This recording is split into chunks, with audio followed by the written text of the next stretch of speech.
Hey everybody, welcome back to the Peep Show. I haven't given an update on the Slack Grill project here in a little while, so I figured I would do that. It's been probably about a month since I updated, and I've gotten quite a bit of work done. I've been working on it probably about 20 hours a week up until right before Christmas, and then it expanded because I was off work, so it was probably more like 40 hours a week. So it may not look like I've done a lot. It may just be the slow pace that I work at. A lot of the things that I'm doing are really the first time. So, but I'm getting somewhere. And I'm actually on schedule, on track. So anyway, I haven't really been working this weekend because it's cold. We had our first real cold blast yesterday. Temperatures went from in the 30s down to about 10 degrees Fahrenheit. I'm not sure what that is in Celsius. It's like negative 400 or something.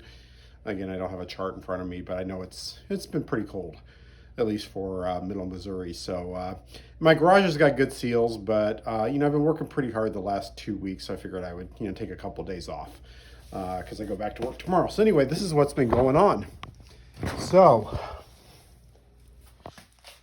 the big story has been the work on the fenders, and this is one of the fenders. It's almost completely done. This is the passenger side. So I actually did a repair on a hat channel and patched a new panel in right there. Looks like it turned out pretty good. The thing I'm still not happy with, and it's pretty easy to see at this angle, is there's actually a groove that's all the way down here. It wasn't as obvious until I primed it, and that is where the hood comes down. I'm guessing that water ran along there and created that. So I think I'm going to sand down this section and kind of redo some of this. The other fender is getting there, and this one was a mess, and it's now less of a mess. Again, a lot of this work is new to me. I've never done this before, but so I've got it stripped down, and then I had to do a ton of patching here. And this is, before it got cold, this is actually the JB Weld epoxy. I try and seal every weld to make sure that there's no holes or anything in there, and it's got a good solid base for the primer and stuff. But this is JB Weld steel epoxy that I put on there just to kind of cover up a lot of this, seal it up. And it's actually turning out okay in terms of flatness. A little bit right here, not much. A few spots. I've got a low spot right here that's not good. Yeah, so I'm gonna have to do something with that. Actually, then the rest of it turns out okay. So there's a big patch panel here. There's I welded in a hat channel. It's right in through here, and then there's some holes that have been filled. So this thing's had a lot of distress to it lately, and I think it's turning out okay. It's not great, it's not horrible. And let's just make sure this thing doesn't fall off. Okay, now it's falling off on me.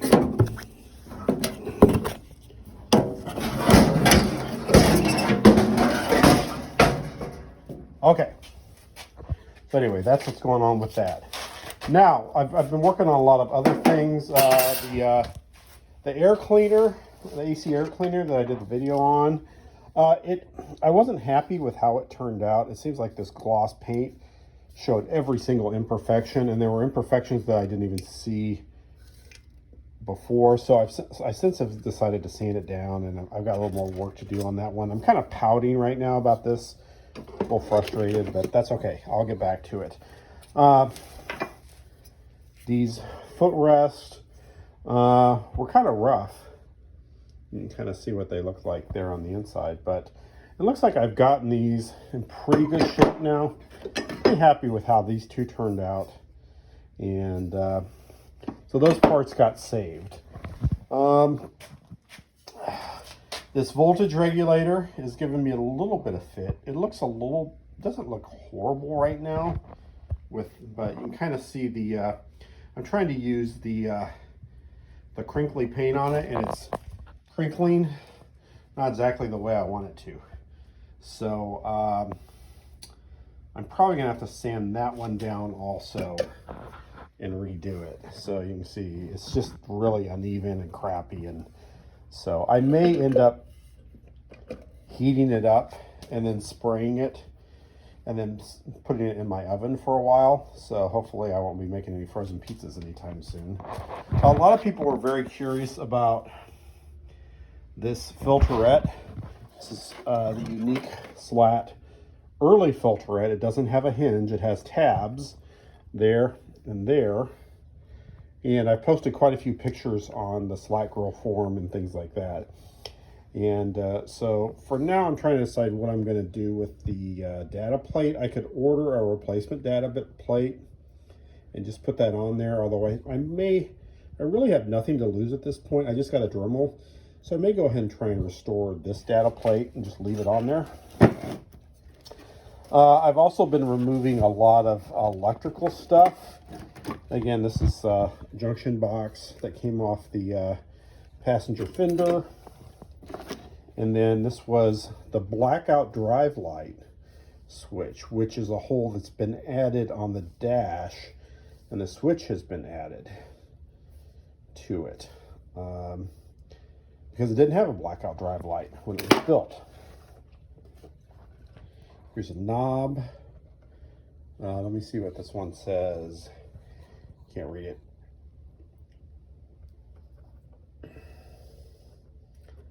I think one of them actually says blackout drive, even though it isn't the right switch.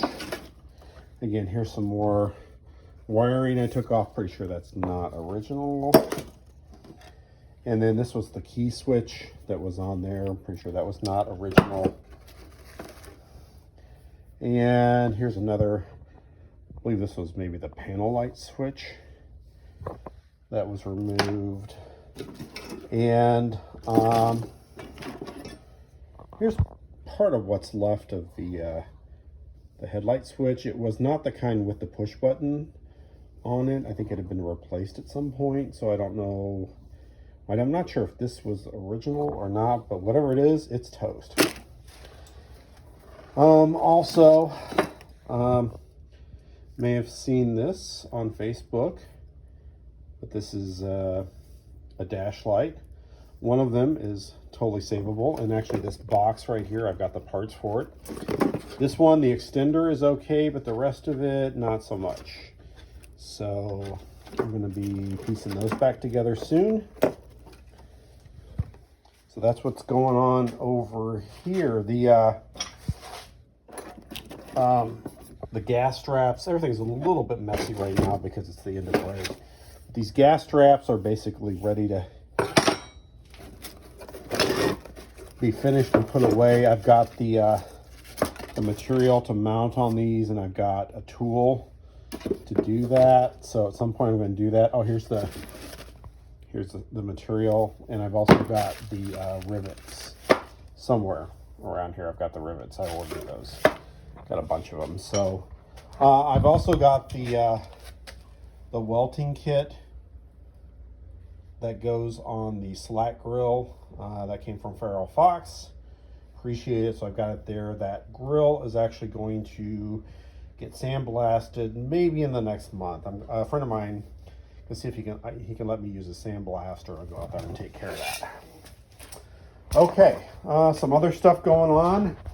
Yes, we have seats. The passenger seat is about probably about 75-80% done, ready for primer. The driver's seat, it's really just kind of got my first pass on it to try and clean it up with a flap, a 80 grit flap wheel. So again, I've got a little bit of stuff to fill, a few little holes on the seat pan of the passenger seat. And the driver's seat, again, the back looks pretty good. This has got one coat of Osphil on it. There's still some of that lovely green paint, which I'm thoroughly enjoy finding. It's still on here. This has been ran over with a 80 grit flap on a 4.5-inch grinder, and then I sealed it with OSFO, and it actually turned out okay, but I still want to go back and get rid of that green. I'll probably remove that again and just to make it better. But you know, it's those pieces are turning out well. Notice the steering wheel is gone. It's off. Funny story about the steering wheel is when I was driving back after picking this up over in Illinois, driving across St. Louis, and some guy started messaging me wanting to buy this steering wheel. And I'm like, oh, heck yeah, you can have that steering wheel. No problem. I will sell that to you in a minute. So anyway, that's all removed, and those parts, there's some savable parts. I put them on eBay if somebody needs some CJ parts. And also it looks like the tube and everything up here is in good shape. Again, the dash, I've got the electrical stuff out of it. And this is just kind of a as I get time project. I've got the choke and throttle cables. The choke actually works pretty well. The throttle is stuck. And then I've got the gauges to take out. Other than that, it's pretty much torn down from about here on up. So I think I've showed you the floor. One thing that's kind of funny that I found over here in this section is that there was some aluminum soffit material that was actually just kind of sitting there to keep it waterproof. Okay, the hood I'll probably blast if I can get with my friend. One thing that I have noticed is this is damaged here. The piece is still there on the back side. So I think I should be able to slide that around and patch that. So let's from that. Again, we've decided that we need a new riser. And then also notice I have the new floor, the new front floor. So that is here. Just kind of waiting its turn. And this is a box of headlight stuff. That's basically ready to go back together. The bumperettes are another thing I'm going to work on here soon.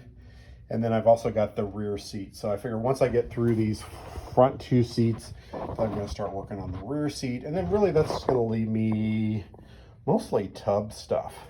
Now, what did we decide to do with the body tub?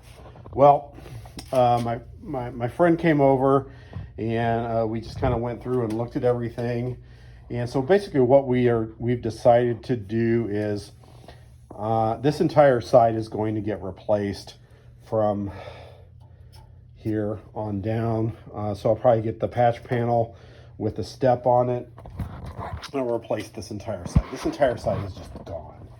There's probably pieces in here that somebody could use, but it's really, really rotted out back there. It's got this big hole in it. It's missing a couple inches here on the bottom. So it's just more trouble than it's worth at this point. Let's go around to the other side. On the other side, by the way, I currently have 3 grinders. I have 2 set up for flaps. I have 1 set up with a grinding wheel, and I think I may buy another one to set up with a cutting wheel. So I may end up with 4 grinders by the time this is done. Okay, on the passenger side, again, this section right here, again, it's pretty much gone, and it's not really worth repairing. So I think we're going to go ahead and take that out and get the one with the step on it. And then, but I am going to try and save this panel right here. And it's not horrible. It's got some dents and some other stuff. Obviously, it's got a hole right here that needs to be repaired. But I put a patch panel in here. This bottom edge seems to be okay. This is all okay. The floor in here, both those floors need to be replaced, and I've got those already. And the back panel, not sure about still. I think it could be straightened. I think maybe a better approach would be reskinning it. or just replacing the panel. Right now I'm leaning towards reskinning it, but that's going to be a lot of work that I'm not sure how to do yet, so we'll figure that out later on. I got a little bit of time before I get to that, but again, this needs to, there's a big dent here. Again, this could be straightened. There's going to need to be a patch panel over there where the plug was. I'm pretty sure that I'm going to take off the Valvoline sticker right here. There's a lot going on back here, but could be straightened, maybe not. I don't know. I think I will probably start with this panel because it's a little bit easier, and I've got this corner to straighten out right here. That goes in probably a good ½ an inch, and this probably goes in a full inch.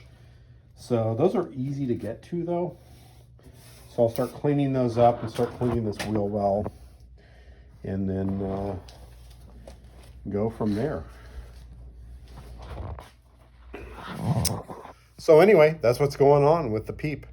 Like I say, I've been working quite a bit. It may not seem like I've done a lot, but I feel like I have. And you know what? I'll catch you on the next one.